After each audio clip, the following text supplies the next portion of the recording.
Perserikatan Bangsa-Bangsa resmi merilis daftar perusahaan yang disebut terlibat genosida.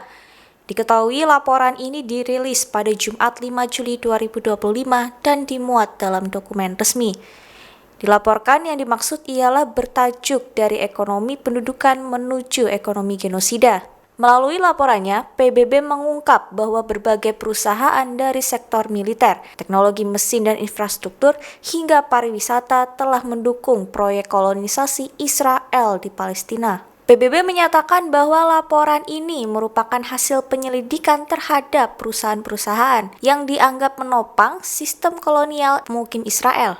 Mengutip Tribun News pada 5 Juli, PBB juga meminta agar mereka segera menghentikan semua kegiatan bisnis secara langsung maupun tidak langsung berhubungan dengan pelanggaran HAM, serta kejahatan internasional terhadap rakyat Palestina. Adapun beberapa perusahaan yang disebutkan dalam laporan PBB diantaranya Microsoft, HD Hyundai Korea, Airbnb, IBM, HP, BNP Paribas, Israel Aerospace Industry, Amazon, hingga Booking.com. PBB mengharap laporan ini bisa sebagai pemicu bagi komunitas internasional untuk mengambil langkah tegas dan menghentikan dukungan terhadap praktik genosida di Palestina. Perdana Menteri Israel Benjamin Netanyahu dikabarkan terlibat cekcok panas dengan Kepala Staf Pasukan Pertahanan Israel IDF Eyal Zamir. Pertengkaran tersebut terjadi dalam sebuah pertemuan penting yang berlangsung pada Kamis 3 Juli 2025 malam. Dilaporkan, Eyal Zamir hadir dalam pertemuan itu atas undangan langsung dari Netanyahu. Agenda utama pertemuan adalah membahas kelanjutan operasi militer Israel di jalur Gaza. Melalui rapat tersebut, Netanyahu menyampaikan pandangannya tentang pengepungan wilayah Gaza. Ia menyebut bahwa pengepungan di wilayah utara Gaza akan mempercepat penggulingan kelompok Hamas.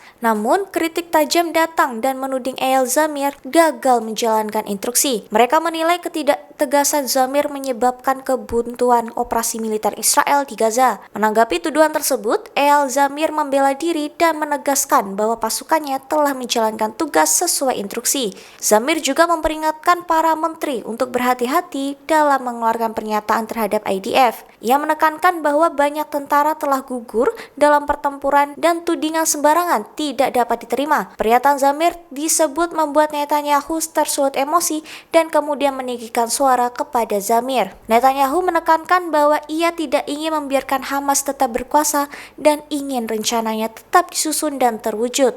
Militer Israel kembali menuai kecaman dunia setelah menyerang sebuah kafe populer di Gaza. Mengutip Tribun News pada 4 Juli, IDF menargetkan kafe Al-Baka, sebuah tempat berkumpul di Gaza yang ramai dikunjungi. Melalui serangan itu dilaporkan Israel menggunakan bom seberat 500 pon atau sekira 230 kg. Senjata berat tersebut dilaporkan menyebabkan ledakan besar hingga menimbulkan gelombang kejut serta menyebarkan pecahan peluru secara luas. Laporan investigatif menyebutkan bahwa pecahan logam dari lokasi kejadian diidentifikasi sebagai bagian dari bom NK-82. Yaitu sebuah senjata buatan Amerika Serikat yang banyak digunakan dalam konflik bersenjata.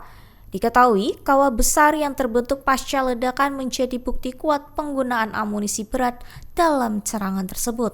Data dari petugas medis setempat menunjukkan bahwa antara 24 hingga 36 warga Palestina tewas dalam kejadian ini.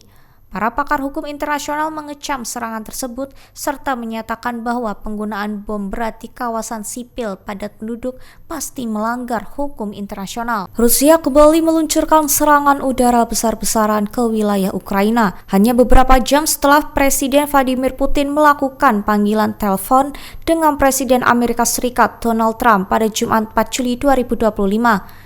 Mengutip Tribun News, dilaporkan serangan itu disebut sebagai salah satu yang terbesar dalam beberapa bulan terakhir. Diketahui gempuran tersebut mencakup penggunaan 539 drone dari berbagai jenis, serta 11 rudal yang menghujani sejumlah wilayah Ukraina terutama ibu kota Kiev. Dari total serangan tersebut, sebanyak 476 drone berhasil ditembak jatuh oleh sistem pertahanan udara Ukraina, namun sisanya tetap berhasil menimbulkan kerusakan. Petugas medis melaporkan sedikitnya 23 orang terluka akibat terkena serpihan dari ledakan drone dan rudal. Beberapa struktur bangunan dan gedung di berbagai kota terbakar setelah terkena serpihan drone yang jatuh. Menteri Luar Negeri Ukraina, Andriy Sybiha, menyebut malam itu sebagai salah satu serangan terburuk. Di satu sisi, Trump juga mengakui bahwa dirinya tidak berhasil mencapai terobosan diplomatik. Putin disebut tetap bersikeras untuk mempertahankan tujuan militer Rusia di Ukraina dan menolak melakukan kompromi. Kejadian ini diyakini sebagai pesan bahwa Rusia tidak akan mundur kecuali jika tuntutan mereka dipenuhi sepenuhnya. Download Tribun X sekarang, menghadirkan lokal menjadi Indonesia.